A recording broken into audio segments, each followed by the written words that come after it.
नमस्कार साथियों, स्वागत है आपका अपने चैनल नितेश पांडे में। जैसा कि साथियों आपको गणित विषय की मैराथन क्लासेस दी जा रही हैं, शैक्षिक प्रबंधन की भी मैराथन क्लास आपको दी गई है। आई बटन में ऊपर लगा दी जाएगी। कल की परीक्षा के लिए आप सभी को हार्दिक शुभकामनाएं। और साथियों, इस चैनल पर आपको प्रत्येक विषय की प्लेलिस्ट तैयार कर दी गई है। आप उसे अच्छे से पढ़िए और ज़्यादा से ज़्यादा अंक परीक्षा में लाइए। किसी भी प्रकार के डाउट होने पर आप कमेंट बॉक्स में अपना प्रश्न पूछ सकते हैं। टेलीग्राम चैनल से जुड़िए, वहाँ प्रत्येक वीडियो के बाद, क्लास के बाद आपको PDF प्रोवाइड कर दी जाती है। साथियों, यदि आप चैनल पर नए हों, चैनल को सब्सक्राइब करें, वीडियो को लाइक करें और अपने सभी साथियों के साथ ज़्यादा से ज़्यादा शेयर करें, क्योंकि अब आपके पास कल का दिन ही है। कल आपको पेपर देना है, परसों आपको गणित का परीक्षा देना है। यह वीडियो आपके लिए अति महत्वपूर्ण रहेगी। अंत तक वीडियो देखिए। मैं गारंटी के साथ कहता हूं, आज पवन सीरीज का एक भी प्रश्न नहीं बचेगा। पवन सीरीज पर 2 मैराथन क्लासेस आ चुकी हैं, आपको लिंक दे दी जाएगी। देखिए, अभिषेक सर के साथ क्लास एंजॉय करिए। आपका स्वागत है आपके अपने चैनल नितेश पांडे में। साथियों, DELED 4 सेमेस्टर की इस गणित की क्लास में अभी तक आपने 17 लेक्चर्स देखे हुए हैं, जिसमें मैंने शुरुआत से लेके अंत तक सारे टॉपिक करा दिए हैं। कुछ टॉपिक छूटे हुए हैं, उनके मैं क्वेश्चंस करा रहा हूँ पवन सीरीज़ के माध्यम से, क्योंकि समय आपके पास कम है, पूरा बेसिक से जानना मुश्किल है। इसलिए जितने भी इम्पोर्टेंट क्वेश्चन हैं मैं करवा रहा हूँ, जिसमें आपकी एक बेहतर तैयारी हो सके और अपने परीक्षा में आप एक बेहतर अंक पा सकें। तो साथियों, इसी कड़ी में आज जो है पवन सीरीज का पार्ट 3 है, जिसमें मैंने 2 पार्ट पहले करवाए हैं। उसमें बहुत महत्वपूर्ण क्वेश्चन कराए गए हैं। तो आशा करता हूँ आप वो पार्ट पहले देखेंगे, उसके बाद ये देखेंगे। तो इसमें तो चलते हैं अब आगे अगले अपने इस सेशन में, जिसमें पहला क्वेश्चन कुछ इस प्रकार है। पास्ट चित्र में ओ वृत्त का केंद्र है। ये ओ वृत्त का केंद्र है। कोण BAC = 40 अंश है। BAC = 40 अंश हो गया। तो कोण OBC यानी ये वाला कोण, ये वाला जो कोण है, ये वाला हमको निकालना है, और कोण OCB और ये वाला कोण निकालना है। तो देखते हैं इसको कैसे करते हैं। इसको यहाँ पे सबसे पहले देखें इसको कैसे निकालेंगे। OBC और OCB निकालना है हमको, ठीक है। वो कैसे निकलेगा, तो आप देखिए, इसका बेसिक आइडिया देख लीजिए आप कैसे निकलेगा। देखिए, ये ओ वृत्त का केंद्र है। O से B बिंदु तक ये क्या हो गई, त्रिज्या हो गई यार। और ये ओ वृत्त का केंद्र है, यहाँ भी परिध तक गया है, ये बिंदु परिध तक है, सॉरी, ठीक है। तो ये भी R होगी, ठीक। दोनों भुजाएं बराबर हैं, तो इनसे रिलेटेड जो इनके कोण होंगे वो भी समान होंगे, ठीक है। एक कोण X है तो दूसरा भी X होगा, क्योंकि त्रिज्याएं समान हैं। समान त्रिज्याओं के कोण भी समान होते हैं। तो इसके जो ये दोनों कोण होंगे वो समान होंगे, ठीक है। तो हमको 2 कोण पता हो गए, X पता नहीं है, लेकिन फिर भी हमको मालूम हो गया कि ये समान कोण है, ठीक है। ये एक कंसेप्ट हो गया। दूसरा कंसेप्ट देखिए, ये देखिए, ये एक चाप से ये वाला कोण बना है। एक ही चाप से परिध पर बना कोण केंद्र पर बने कोण का आधा होता है। मतलब ये वाला जो है इसका आधा होगा। ये जो O केंद्र है, वृत्त के केंद्र पर, वृत्त का केंद्र पर जो बना जो कोण है, ये इस वाले कोण का दुगना होगा, या ये कह लें कि परिध पर बना कोण इसका आधा होगा, ठीक है। केंद्र पर बना कोण परिध पर बने कोण का दुगना होता है एक ही चाप द्वारा। ये देखिए, एक ही चाप है, ठीक। एक ही चाप द्वारा बने केंद्र पर बना कोण परिध पर बने कोण का दुगना होता है, ठीक। ये हमको पता होगा। इसका मतलब क्या हुआ, ये आप लिखेंगे, क्योंकि एक ही चाप द्वारा केंद्र पर बना कोण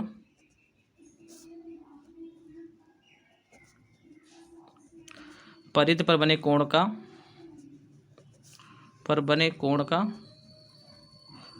2 गुना होता है, ठीक है। इसका मतलब क्या हुआ, इसका मतलब ये हुआ 2 कोण, यानी कोण BAC जो होगा,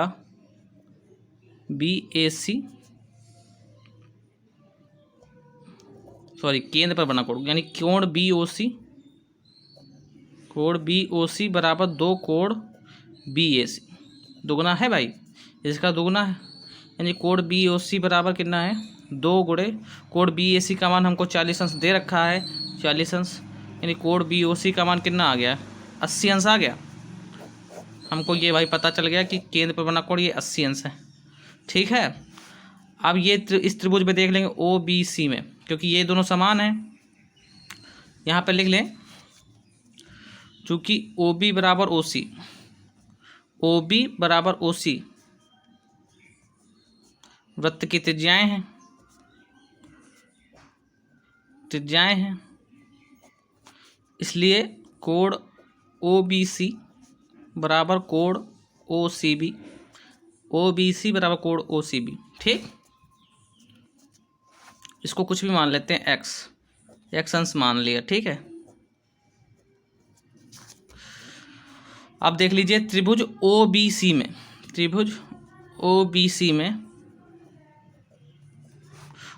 OBC में मान लेते हैं तीनों कोणों का योग कितना होता है, 180 अंश होता है, तो हमको पता है। यानी कोण OBC प्लस कोण OCB प्लस कोण BOC इक्वल टू कितना हो गया, 180 अंश हो गया। OBC OCB का हमने x मान लिया है, यानी x प्लस कोण BOC का मान 80 है बराबर 180 अंश, यानी 2x इक्वल टू कितना होगा, ये उधर जाएगा तो घट जाएगा, 100 अंश आ जाएगा, यानी x की वैल्यू कितनी आ गई, 50 अंश। इसका मतलब क्या हुआ, इसका मतलब हुआ कोण OBC बराबर कोण OCB दोनों जो हैं 50 अंश के होंगे। ठीक है, यही हमारा आंसर है। दोनों कोण पूछ रहा था, दोनों हमने बता दिए। ठीक है, तो आशा करता हूँ ये क्वेश्चन आपको समझ में आया होगा। बहुत इंपॉर्टेंट क्वेश्चन है, ऐसा प्रश्न आपके पेपर में आ सकता है, 2019 में आया हुआ प्रश्न है। एक ही कंसेप्ट लगता है इसमें। पहला तो चीज़ है कि केंद्र पर बना कोण परिधि पर बने कोण का 2 गुना होता है, और दूसरा अगर त्रिज्याएं समान है तो इनसे रिलेटेड जो एंगल हैं वो भी बराबर होंगे। ठीक है, चलते हैं अगला क्वेश्चन। अगला क्वेश्चन कुछ इस प्रकार है, 3 मीटर व्यास का 14 मीटर गहरा कुआं 30 रुपये प्रति घन मीटर की दर से खोदने में कितना रुपये खर्च होगा। ठीक है, 3 मीटर व्यास का एक 14 मीटर गहरा कुआं है, तो कुआं भाई बना लेते हैं। ठीक है, ऐसा होता है कुआं। अब कुआं देखिए बेलनाकार है, बेलनाकार होता है ना कुआं। इसका व्यास कितना है, 3 मीटर। ऊंचाई कितनी, गहरा मतलब ऊंचाई हो जाएगी इसकी 14 मीटर। तो खोदना है इससे, इसमें इसके अंदर मिट्टी भरी है, उसको खोद के निकालेंगे तो उसका मतलब हम आयतन निकाल लें तो हमको पता चल जाएगा कि उसमें खोदने में कितना, जितना आयतन निकलेगा उसको हम 30 रुपये से गुणा कर देंगे, पता चल जाएगा खर्च। तो कुएं का आयतन निकाल लेते हैं। कुएं का आयतन क्या होता है, यानी बेलनाकार है तो बेलन का आयतन पाई आर स्क्वायर एच होता है। पाई का मान 22/7। आर जो है 3 मीटर व्यास है तो 3/2 इसका त्रिज्या हो जाएगी, गुणे 3/2। एच 14 है। ठीक है, आप काटते थे 7 दूनी 14 और 2 से ये। ठीक, यानी 22 गुणे 6/2, इससे 2 से ये काटे 11, यानी 11 गुणे 3 गुणे 3, यानी 11 गुणे 9, यानी 99 मीटर क्यूब जो है इसका आयतन हो गया। खर्च निकाल लेते हैं। खर्च जो है 99 को 30 से गुणा कर दें, आंसर आ जाएगा, यानी 2 3 9 27, 3 9 27 2 29, 2970 रुपये जो है इसका आंसर आ जाएगा। ठीक, चलते हैं अगले क्वेश्चन पे। अगला क्वेश्चन बहुत इंपॉर्टेंट क्वेश्चन है, 2021 में आया हुआ प्रश्न है, तो आप ध्यान से देखिएगा। आकृति में ABCD एक समांतर चतुर्भुज है। ABCD एक समांतर चतुर्भुज है जिसमें CF जो है लंब AB, यानी इस वाली भुजा पे ये वाला लंब है। ठीक है, तो ये 90 अंश हो जाएगा फिर। और BG लंब AD, BG लंब जो है ये जो है इस पे लंब है, तो ये वाला कोण 90 अंश हो जाएगा। यदि AB बराबर 16 सेंटीमीटर, यानी ये वाली जो भुजा है AB ये 16 सेंटीमीटर है, AD बराबर 12 सेंटीमीटर, और ये वाली जो भुजा है कितनी है, 12 सेंटीमीटर है, और CF बराबर 10 सेंटीमीटर। CF यानी ये वाली भुजा 10 सेंटीमीटर है, तो BG की लंबाई ज्ञात करना है हमको। ये पहला पार्ट हो गया। ठीक, ये पहला पार्ट है। हम अपने पहला पार्ट के लिए मान लो सोल्यूशन ही कर रहे हैं, पहले पार्ट के लिए, बाद में दूसरा पार्ट पढ़ेंगे, उसमें अलग हो जाएगी AD। तो हमको भाई कैसे निकालें, हमको ये वाली 16 पता है। ठीक है, ये वाली पूरी 12 पता है, और ये वाली नहीं पता है, तो अगर हम इस त्रिभुज में देखें तो भी ये वाली भुजा नहीं पता, हम कैसे निकालें, आइए देखते हैं। अब देखिए यहाँ पे ये 10 सेंटीमीटर दे रखी, कितनी 10 सेंटीमीटर दे रखी, तो ये जो इससे लंब पड़ा है यही तो इसकी ऊंचाई होगी, ये ऊंचाई है, तो h कितना हो गया 10 सेंटीमीटर हो गया, h बराबर 10 सेंटीमीटर हो गया। अब समांतर चतुर्भुज का क्षेत्रफल क्या होता है, समांतर चतुर्भुज का क्षेत्रफल जो है क्या होता है, आधार गुणे ऊंचाई, आधार गुणे ऊंचाई। आधार जो इसका है क्या है 12 है, ऊंचाई क्या है 10, सॉरी आधार जो है इसका 16 है, कितना है 16 है आधार और ऊंचाई है 10, तो इसका क्षेत्रफल कितना आ जाएगा 16 गुणे 10 यानी 160 जो है इसका वर्ग सेंटीमीटर क्षेत्रफल आ गया। अब ये देखिए जो ये बीजी होगी, बीजी इसमें क्या होगी, बीजी जो है बीजी क्या होगी बीजी के लिए ये सूत्र आप ध्यान रखिएगा, क्षेत्रफल जितना भी इसका क्षेत्रफल आया समांतर चतुर्भुज का और बटा आधार, ये क्या होता है इस वाले त्रिभुज के लिए। ये कैसे आया हम देखते हैं। पहले हमने इसको ऊंचाई मानी थी, क्षेत्रफल निकालने के लिए 160 आया, तो क्षेत्रफल तो 160 ही होगा, ठीक है। अब इसको काटते हैं। अब हम इस पे ये लंब डाले हैं, ये लंब डाले हैं, तो इसकी ऊंचाई ये क्या हो गई h हो गई, ठीक। अब हम आधार इसको माने इस वाली भुजा को, तो समलंब चतुर्भुज का क्षेत्रफल क्या आएगा, समलंब चतुर्भुज, क्योंकि हमको बीजी निकालना है ना, क्षेत्रफल क्या होगा आधार गुणे ऊंचाई। आधार हमने किसको माना है, आधार हमने माना है इस वाली भुजा को, किसको AD को, ठीक है। तो आधार के स्थान पे हम क्या डालेंगे 12, हमका क्षेत्रफल तो बराबर ही होगा, चाहे जैसे निकालें तो 160 ही आएगा, ठीक है। ऊंचाई जो है, ऊंचाई इस केस में इस पे लंब डाला गया है तो ये इसकी ऊंचाई हो जाएगी, ठीक है, बीजी जो है इसकी ऊंचाई हो जाएगी। तो बीजी की वैल्यू कैसी आ जाएगी, बीजी की वैल्यू क्या आ जाएगी 160/12, ठीक, क्योंकि हमको बीजी निकालना था तभी ये करना पड़ा हमको।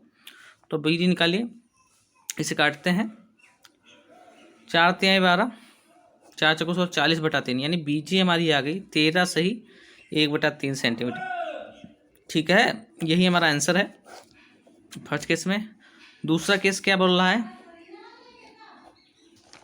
दूसरे केस में बोला है यदि AD बराबर 10 सेंटीमीटर, यानी AD हमारी 10 सेंटीमीटर हो गई और CF बराबर 8 सेंटीमीटर, ये 8 सेंटीमीटर हो गई CF, और क्या बोला BG बराबर 12 सेंटीमीटर, ये वाली इस बार दे रखा है 12 सेंटीमीटर, ठीक है। BG बराबर 12 सेंटीमीटर दे रखा है, तो AB की वैल्यू ज्ञात करना है हमको, AB की वैल्यू निकालनी है AB की, ठीक है। तो कैसे निकलेगा ये देखते हैं। सेम प्रोसेस है जैसे पहले हमने निकाला था, पहले हमने उधर इस वाले त्रिभुज से निकाला था, क्योंकि इसमें हमको दे रखा था 10 और 16, ये दो जो ये इसकी ऊंचाई है, इसको आप यहाँ मत सोचिए, आप यहाँ से सोचिए, तो इसकी ऊंचाई ये 10 ही हो जाएगी। तो आधार गुणे ऊंचाई से हमने समांतर चतुर्भुज का क्षेत्रफल निकाल लिया था, फिर हमने इस वाले त्रिभुज में ये वाला आधार मान के ऊंचाई इसकी बीजी निकाल ली थी। अब सेम केस है, जब हमको जो है AB की वैल्यू निकालनी है और ये हमारी दे रखी है, तो हम पहले तो इससे ये वाली दे रखी है और ये दे रखी, तो इससे हम क्षेत्रफल निकाल लेंगे, और फिर सेम केस हम AB के साथ निकाल के उसकी ऊंचाई दे रखी है AB आधार से आधार निकाल लेंगे। हम कैसे निकालेंगे आप देखिए, घबराइएगा नहीं, थोड़ा इंपॉर्टेंट क्वेश्चन है। तो सबसे पहले समांतर चतुर्भुज का क्षेत्रफल निकालते हैं, आराम से समझिए, कोई दिक्कत नहीं, ठीक है। इसमें देखिए ये इस पे लंब पड़ा है, तो इसकी ऊंचाई ये हो जाएगी, ये क्या होता है आधार गुणे ऊंचाई, ठीक है। आधार हमने 10 को मानना है इस बार, पहले इसको 10 क्योंकि हमारा दे रखा है 10 इसको माना, ऊंचाई जो है 12, तो ये कितना हो गया 120 हो गया वर्ग मीटर, ये जो है इसका एरिया हो गया, ठीक।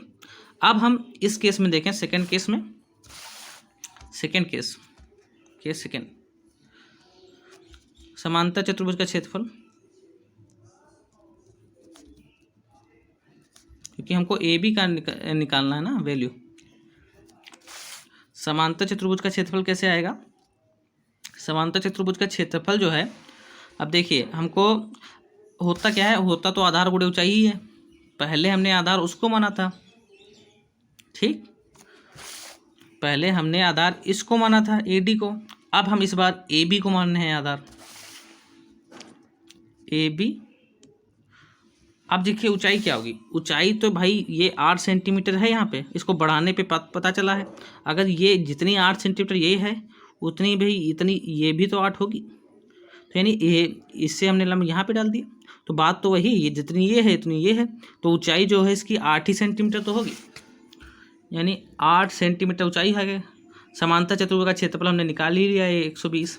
तो AB की वैल्यू क्या आ जाएगी, AB की वैल्यू जो है 120/8 आ जाएगी। काट देते हैं, 4 दूनी 8, 4 ते 12, 15। AB की वैल्यू कितनी आ गई, 15 आ गई, 15 सेंटीमीटर। ठीक, ये आंसर। बहुत इंपॉर्टेंट क्वेश्चन है, आपके सीरीज में बिल्कुल डायरेक्ट सॉल्व कर दिया गया, जिसका कोई मतलब नहीं है। जब बच्चों को समझ ना आए तो क्या फ़ायदा। ठीक है, तो चलिए, आपको अच्छा लगा होगा क्वेश्चन तो लाइक कर दीजिए वीडियो। ठीक है, लाइक करेंगे तो अच्छा लगेगा। कमेंट में भी बताइए कैसा लगा। तो चलिए चलते हैं अगले क्वेश्चन पे। चौथा क्वेश्चन कुछ इस प्रकार है, मैं प्रश्न नहीं लिख रहा हूँ, बस डायरेक्ट आपको बता दूँगा। शंकु की तिर्यक ऊंचाई जो है ये वाली L बराबर 10 सेंटीमीटर दे रखी है। त्रिज्या इसकी जो है R बराबर कितनी दे रखी है, 6 सेंटीमीटर दे रखी है। 2016 में आया हुआ प्रश्न है। ठीक, और शंकु का आयतन निकालना है। ठीक है, तो हमको पता है शंकु का आयतन क्या होता है। शंकु का आयतन जो होता है क्या होता है, 1/3 पाई R स्क्वायर H, ये होता है, हमको पता है। तो इसमें हमको R पता है, R ही पता है, H नहीं पता, यानी H हमको निकालना पड़ेगा। अब देखिए H कैसे निकलेगा, ये L है, एक पाइथागोरस प्रमेय से ये 10 है, ये 6 है, तो इससे ये निकल आएगा। यानी H बराबर क्या आ जाएगा, H स्क्वायर क्या हो जाएगा, L square minus R square. L की वैल्यू यानी 100 माइनस R की वैल्यू यानी 36, यानी 64 H स्क्वायर, यानी H बराबर कितना हो जाएगा, H बराबर 8 हो जाएगा। हमको H बराबर कितना बचा पता चल गया, 8 पता चल गया। अब हमको क्या निकलना, आयतन तो 1/3 गुणे पाई, पाई के स्थान में 22/7, R स्क्वायर यानी 6 गुणे 6, H कितना है 8। इससे इसको गुणा कर दें, आ जाएगा आंसर। 3 से काटिए, 3 दूना 6, आप गुणा कर लीजिएगा। चलिए अच्छा करिए, 22 दूना इसको गुणा करके कितना आएगा, 301.44 घन सेंटीमीटर। ये सब आप कर लेंगे, इतना पता है, कंसेप्ट सीखिए केवल। ठीक है, बस आप समझ गए। तिर्यक ऊंचाई दे रखी थी, R दे रखी थी, इससे हमने H निकाल लिया, आयतन हमको पता है, काम खत्म। ठीक है, चलते हैं अगले क्वेश्चन पे। 2019 में आया हुआ, 2017 में आया हुआ क्वेश्चन, अगला क्वेश्चन है। इसके गुणनखंड करना है हमको। ठीक है, तो हम कैसे करते हैं इसको, हम कैसे करते हैं, इसकी 1 से 4 से गुणा करते हैं। 1 का चक्कू 4 होता है, 4 के ऐसे गुणनखंड करेंगे जिसका जोड़ने पर क्या आना चाहिए, 5। ये मैंने पूरा इस पर आधारित एक वीडियो बनाया है, युगपत समीकरण, द्विघात समीकरण। उसमें आप देखिएगा, मैंने बहुत डीपली करवाया है, जिसमें आपको कुछ बताने की ज़रूरत नहीं। तो 4 के ऐसे गुणनखंड करने हैं जिनको जोड़ने पे 5 आए और गुणा करने पे 4। तो 4 एकम 4, 4 + 1 कितना होता है, 5 होता है, और 4 गुणे 1 कितना होता है, 6। गुणा करने पे जो है 4 आए और जोड़ने पे 5 आए, तो यानी 4x स्क्वायर प्लस 4 + 1x + 1, ये 4x square plus 4x plus x + 1। इसमें 4x कॉमन लेंगे, x + 1 आ गया। इस पे +1 कॉमन लेंगे, x + 1 आ गया। ठीक है, यानी x + 1 फिर से मिल गया कॉमन, ये दो देखिए 4x + 1, यही आपके गुणनखंड हो गए, काम खत्म। चलते हैं अगले क्वेश्चन पे। अगला क्वेश्चन कुछ इस प्रकार है, 16x स्क्वायर माइनस 25 इसके गुणनखंड बनाने हैं। तो इसको क्या लिख सकते हैं, 4x का होल स्क्वायर लिख सकते हैं, माइनस 5 का होल स्क्वायर लिख सकते हैं, बराबर 0। अब आपने पढ़ा होगा a square minus b square क्या होता है, a + b, a - b। ठीक, यानी a square minus b square, यानी इसको क्या लिख सकते हैं, 4x + 5, 4x - 5। ठीक, = 0। हम लाओ केस फर्स्ट, जब 4x + 5 = 0 है, तो x की वैल्यू क्या आ गया, -5/4। जब केस सेकेंड, जब 4x - 5 = 0 है, x की वैल्यू क्या हो गया, 5/4। ठीक, काम खत्म। चलते हैं अगले क्वेश्चन पे। अगला क्वेश्चन कुछ इस प्रकार है, एक छोटी से छोटी प्राकृतिक संख्या बताना है जिसमें 1944 91 में से घटाने पर भागफल पूर्ण वर्ग हो जाए। तो इसको कैसे करेंगे देखते हैं।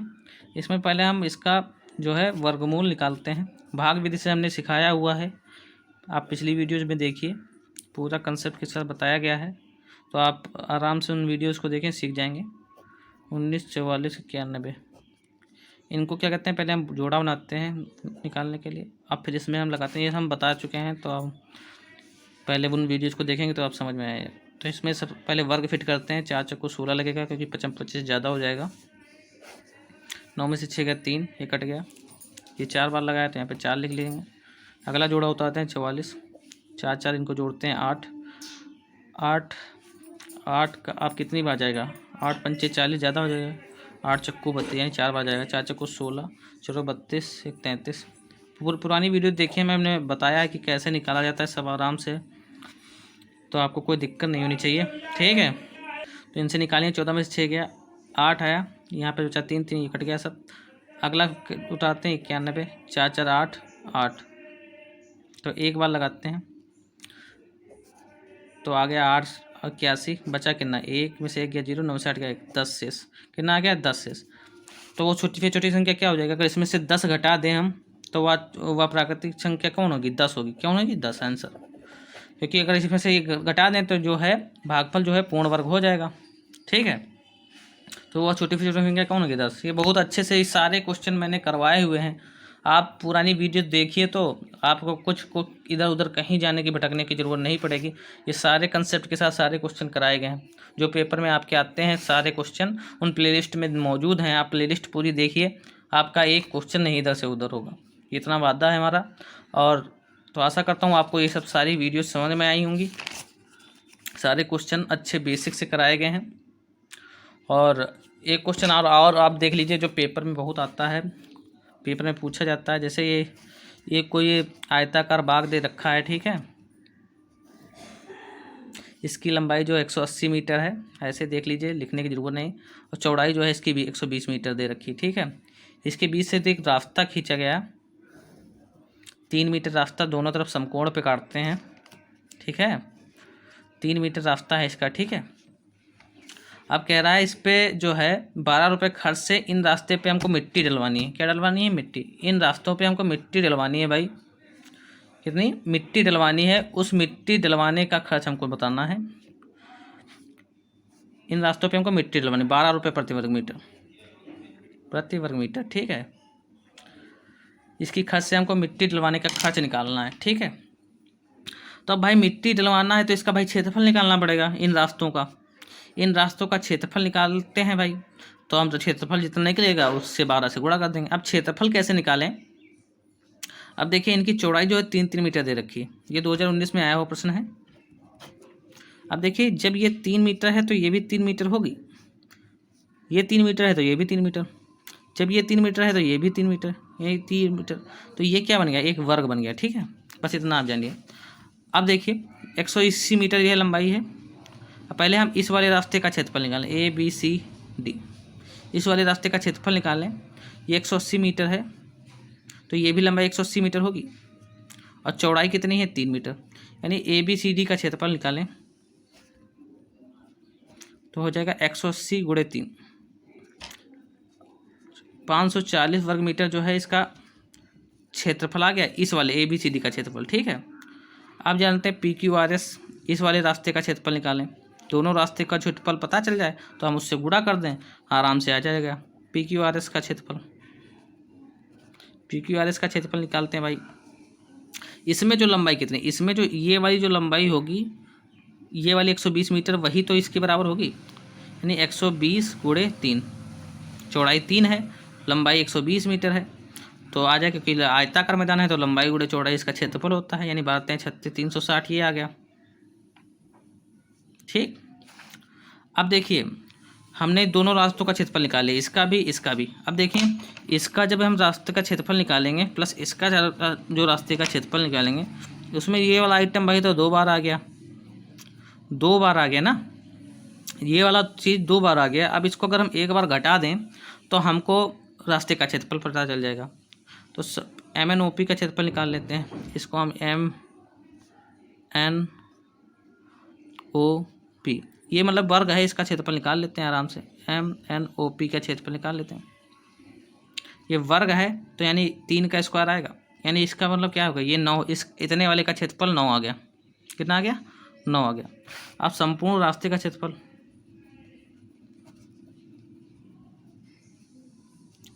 क्या हो जाएगा, यानी 540 प्लस 360, ये बार 2 बार आ गया है तो एक बार घटा देते हैं, इनको जोड़ें, 0 6 4 10, 5 3 8 1 9, 900 - 9, यानी 891 वर्ग मीटर ये पूरे रास्ते का क्षेत्रफल आ गया।